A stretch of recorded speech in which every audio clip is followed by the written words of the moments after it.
Okay, so we are going to read the final scene of this play, and I actually like this scene perhaps the best. So you will just have to trust me on this one and see how it goes, but it's pretty fantastic. So we're starting in our book if you have that on page 205. If not, make sure that you get to the shakespeare.folger.edu website and read along with the play there, okay? Okay, so we are in Act 5, Scene 2. This is 12 minutes long to the end of the play, so we're really close, okay? Okay, so this is like the feast. Lucentio and Bianca have wed. Everybody is at this wedding banquet. It's like all three couples. So you have Lucentio and Bianca, you have Petruchio and Catherine, and you have Hortensio and the widow that he married. And everybody's kind of teasing Petruchio about marrying a shrew, and they're all kind of like making Catherine and him like the butt of the jokes. That's never a fun place to be, but let's see how they handle things.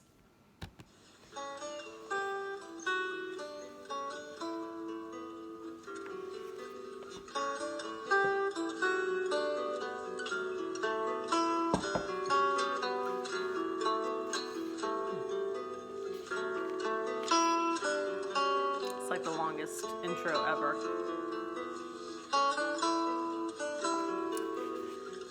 Okay, so we're gonna spend a minute on music, and then it'll be 11 minutes.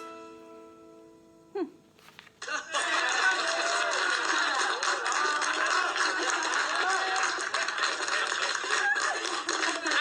last, though long, our jarring notes agree, and time it is when raging war is done to smile at scapes and perils overblown.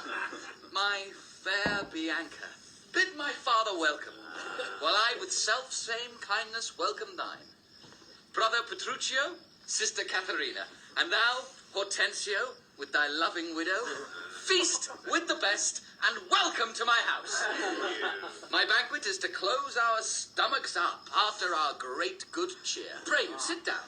For now we sit to chat as well as eat. Nothing but sit and eat and eat. Padua affords this kindness, San Petruchio. Padua affords nothing but what is kind. For both our sakes, I would that word were true. Now, for my life, Hortensio fears his widow. Then never trust me if I be afeard. You are very sensible, and yet you miss my sense. I mean, Hortensio is afeard of you. He that is giddy thinks the world turns round. Roundly replied. Mistress, how mean you that? That I conceive by him. Conceived by me? How likes Hortensio that? My widow says thus she conceives her tale. Very well mended. Kiss him for that, good widow. He that is giddy thinks the world turns round. I pray you tell me what you meant by that. Your husband, being troubled with a shrow, measures my husband's sorrow by his woe. And now you know my meaning. A very mean meaning. Right, I mean you. And I am mean indeed, respecting you. To her, Kate. To her widow? 100 marks. My Kate, just put her down. That's my office. Spoke like an officer. Ah, 'tis thee, lad. How likes Grammy? Okay, so we have right away where they're talking about Padua as a great place to live, a lot of kindness, and Hortensio says, for both our sakes, I wish it were true, and he's kind of implying like it may not be so for Petruchio. Petruchio chooses to not see what Hortensio's saying, so he says, "Ooh, Hortensio's afraid of his woman," and then the widow says, "Then never trust me if I be afeard." And Petruchio says, "Oh, but you're missing my point. I'm saying he's afraid of you. I wasn't saying you are afraid. Hortensio, your husband, is afraid of you." And she says, "He that is giddy thinks the world turns round." Catherine's like, "What do you mean by that?" Have you ever noticed that sometimes whenever somebody insults you, there are people who get it. If somebody says something like snidely under their breath, there are some people who are like, "What did you mean by that?" Because they got it. They got it the second you said it. So the widow says, "Thus I conceived by him."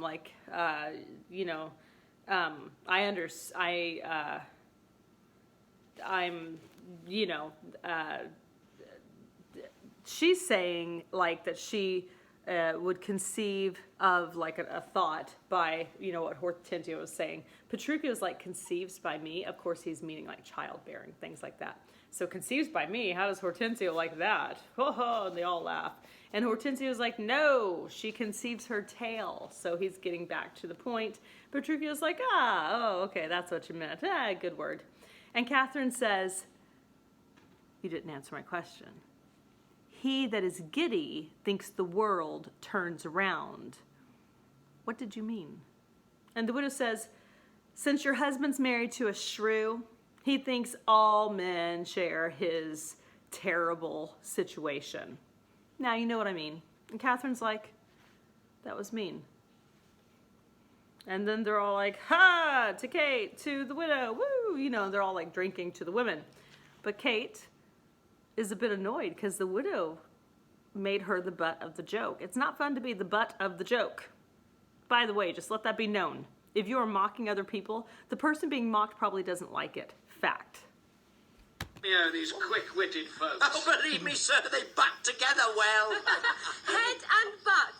And hasty-witted body would say your head and butt were head and horse. Aye, Mistress Bright, had that awakened you? Aye, but not frighted me. Therefore I'll sleep again. Nay, that you shall not, since you have begun. Have at you for a bitter jest or two. Am I your bird? I mean to shift my bush. And then pursue me as you draw your bow. You are welcome all. She hath prevented me. Yes, Signor Tranio, this bird you aimed at, though you hit her not, therefore, a health to all that shot and missed. Oh, sir, Lucentio slipped me like his greyhound, which runs himself and catches for his master. A good swift simile, but something currish. 'Tis well, sir, that you hunted for yourself. 'Tis thought your deer does hold you at a bay. Oh, Petruchio, Tranio hits you now. I thank Okay, so let's talk a little bit, and we won't get into too many nitty-gritty details, but if you are sensing that they are talking about some slightly naughty things, well, you are sensing correctly.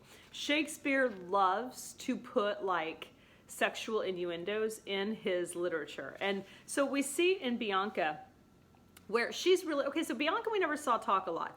She talked whenever she was like, oh, Father, whatever you say. And all the men were around looking at her in awe and amazement of her great beauty and wonderfulness. And so she always like did what she was supposed to there. We haven't seen her speak a lot on her own. Whenever she had the conversations with Lucentio, whenever he was playing Cambio, you know, she was pretty forthright. Like she was like, listen, don't assume things, but maybe, who knows? So Bianca has definitely seemed to have her own mind the entire time. Bianca also knows how to play the game. Bianca is now a married woman, and it is acceptable for a married woman to make some jests and to say things. And so Bianca is kind of getting in on the joking about sexual things, which, you know, is something. So a lot of the things that she says are pretty funny, and some of the things that they're saying back and forth are hilarious. This is the exact conversation. I think I told you guys once that when I was in middle school, I think 7th or 8th grade, we went to SIUE and we saw The Taming of the Shrew performed. And it was this exact conversation where Bianca is talking about these things that I remember I was watching. And as they said things, my eyes got wide. I looked up and down the row of all the other middle schoolers with me. Nobody seemed to have noticed that they were talking about sex. And I was like, oh my gosh, this is like naughty stuff. Like, what in the world? And all the 7th and 8th graders were just kind of like, la, la, la, la, la, Shakespearean speech. That's hard. And I was going, oh my gosh, oh no, oh, I mean, I'm in 7th grade. I'm not usually privy to conversations like this. Naughty, naughty. You know, that's the thing is, Shakespeare, back in the day, his groundlings, so the low classes, as well as the people around that had the seats, the high classes, everybody would get the sexual innuendos. The reason that my counterparts in 7th grade didn't get it is because they weren't following the dialogue as closely as they should have been. So whenever you're reading like them going back and forth and saying all of those things, like, Read it again. They're saying hilarious things. It's pretty awesome. Eventually, the ladies get up and they leave. Like, right? The Bianca says, like, one last thing, and then the ladies get up and they exit. This used to be a practice with nobly born families. The women would go to sit and talk about womanly things, maybe about what they're knitting or something. Who knows? Nice drawings that they're doing, something, or to gossip. And then the men would have a drink and sit back and talk about manly things, probably like what they're hunting and things, you know. So that was kind of the practice. So now the men are talking without the women around. And they're talking about some of the things, like Tranio says, "Oh, sir, Lucentio slipped me like his greyhound, which runs himself and catches for his master." You know, and they're still talking in this kind of like, you know, they're using analogies. They're talking about the ladies.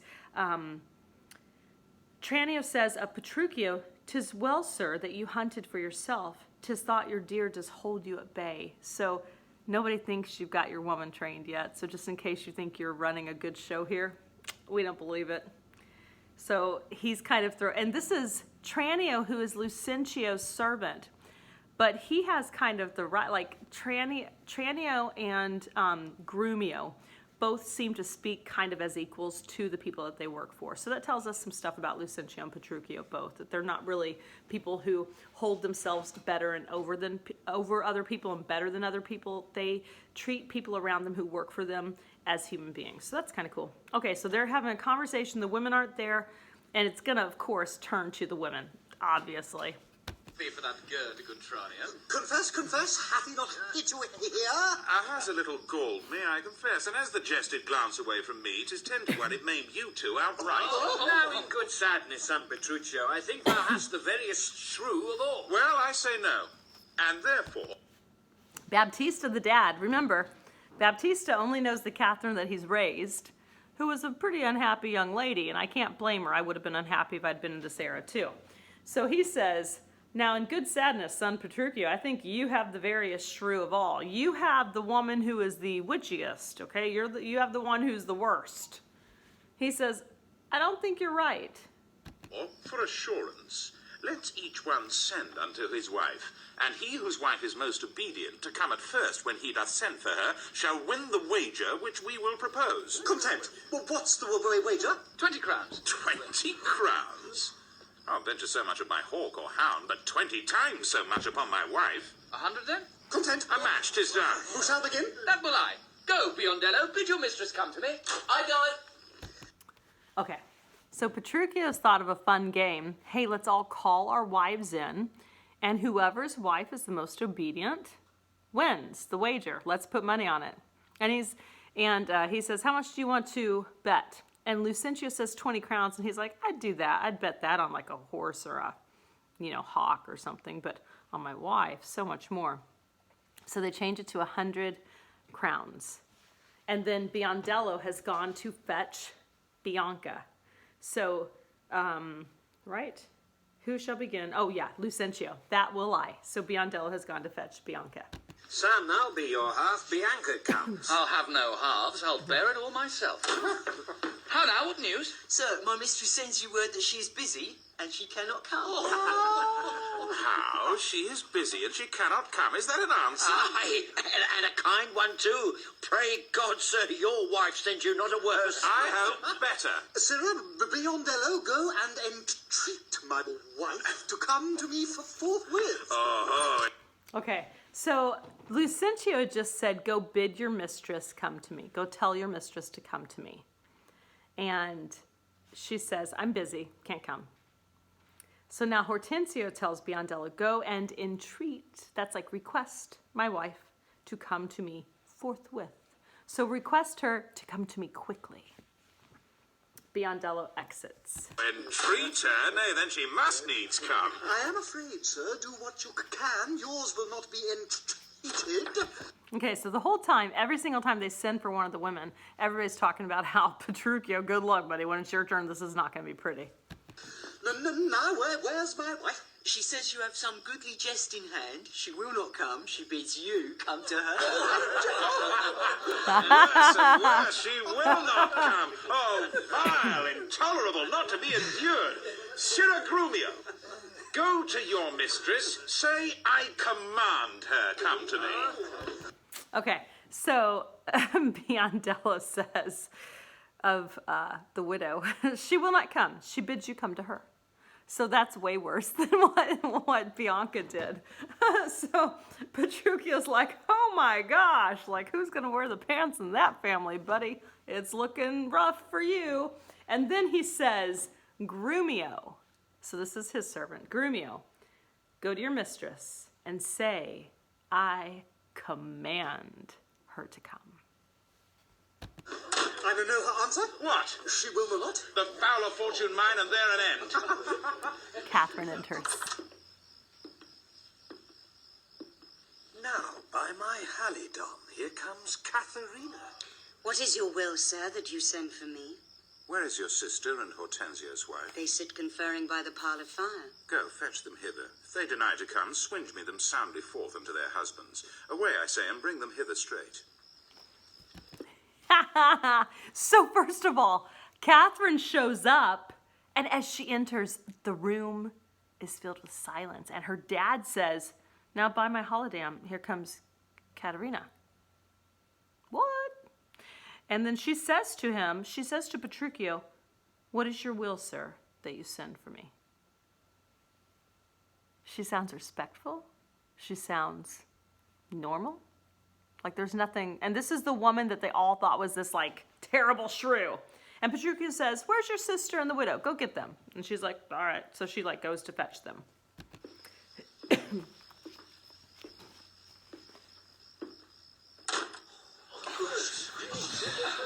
Here is a wonder, if you talk of a wonder. And so it is. I wonder what it bodes. Marry, peace it bodes, and love, and quiet life, and awful rule, and right supremacy, and to be short, what not that's sweet and happy. Now fair befall thee, good Petruchio, the wager thou hast won, and I will add unto their losses 20,000 crowns, another dowry to another daughter, for she is changed as she had never been. Nay, I will win my wager better yet, and show more sign of her obedience, her new-built virtue and obedience. See, where she comes and brings your froward wives as prisoners to her womanly persuasion. Okay, so let's talk about, and sorry, I had to stir. I have something on the stove, and I had to go stir it real quick. Okay, so Lucentio's like, wonder of wonders, what did you do? This is amazing. And Hortensio's like, yeah, buddy, seriously, what the heck did you do? And Petruchio's like, peace, it bodes, love, quiet life. An awful rule and right supremacy, to be short, what not that's sweet and happy. So, we just have a quiet life. Like, we just, love each other and everything's cozy and good. And, it's just the way it is. Baptista says, listen, the wager you've won, and I will add up unto their losses 20,000 crowns, another dowry to another daughter, for she has changed as she had never been. So Baptista's putting a lot of money behind this because he's so impressed with how amazing his daughter is suddenly. Like, he's proud of her. He has never been proud of her. Like, the last time he was proud of Catherine was back when she was 5. So he is just amazed. And Petruchio's like, nah, I'm going to win my wager fair and square and show more signs of her obedience, her new-built virtue and obedience. Now the ladies enter. And she says, see where she comes and brings your forward wives. Your wives that were, they wouldn't obey you, and they've fallen to her womanly persuasion. Catherine, That cap of yours becomes you not. Off with the bauble, throw it underfoot. She does it.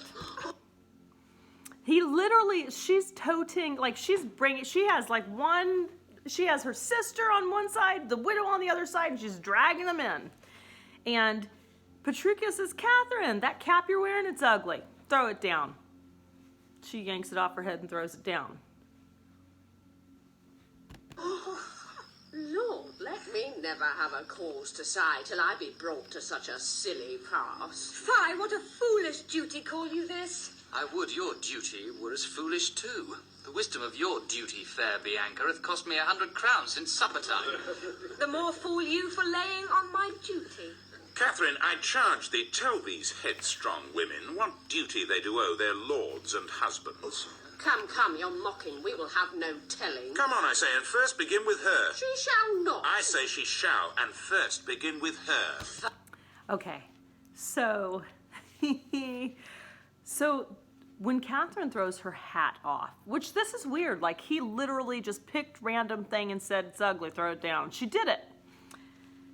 The widow says, Lord, let me never have cause to sigh till I be brought to such a silly pass. You look like an obedient woman who's doing everything her man says, and that looks silly.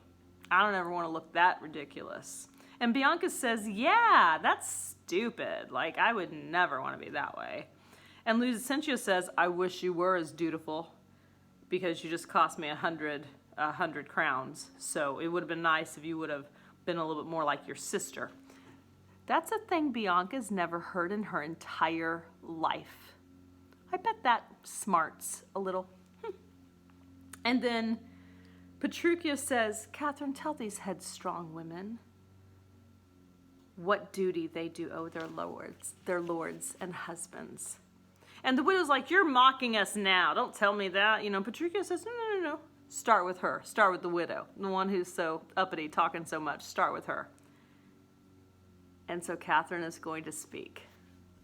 Fie, unknit that threatening, unkind brow, and dart not scornful glances from those eyes to wound thy lord, thy king, thy governor. It blots thy beauty as frost do bite the meads, confounds thy fame as whirlwinds shake fair buds, and in no sense is meet or amiable. A woman moved is like a fountain troubled, muddy, ill-seeming, thick, bereft of beauty, and while it is so, none so dry or thirsty will deign to sip or touch one drop of it. Thy husband is thy lord, thy life, thy keeper, thy head, thy sovereign, one that cares for thee and for thy maintenance, commits his body to painful labour both by sea and land, to watch the night in storms, the day in cold, whilst thou liest warm at home, secure and safe, and craves no other tribute at thy hands but love, fair looks, and true obedience. Too little payment for so great a debt. Such duty as the subject owes the prince, even such a woman oweth to her husband. And when she is froward, peevish, sullen, sour, and not obedient to his honest will, what is she but a foul, contending rebel and graceless traitor to her loving lord? I am ashamed that women are so simple to offer war where they should kneel for peace, or seek for rule, supremacy, and sway when they are bound to serve, love, and obey. Why are our bodies soft and weak and smooth, unapt to toil and trouble in the world, but that our soft conditions and our hearts should well agree with our external parts? Come, you froward and unable worms, my mind hath been as big as one of yours, my heart as great, my reason haply more, to bandy word for word and frown for frown. But now I see our lances are but straws, our strength is weak, our weakness past compare, that seeming to be most, which we indeed least are. Then veil your stomachs, for it is no boot, and place your hands below your husband's foot, in token of which duty, if he please, my hand is ready. May it do him ease. Okay, so listen, this is a pretty controversial speech. The modern feminist movement hates this speech. I would argue with the modern feminist movement. So give me a second here.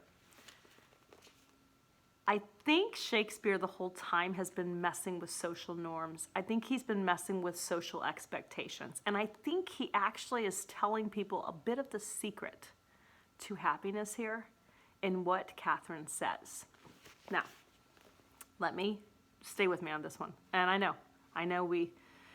probably if you're a female, you are enraged. And probably if you're a male, you're like, how are you going to say this? Like, I'm not sure. What are you saying, Mrs. Olson?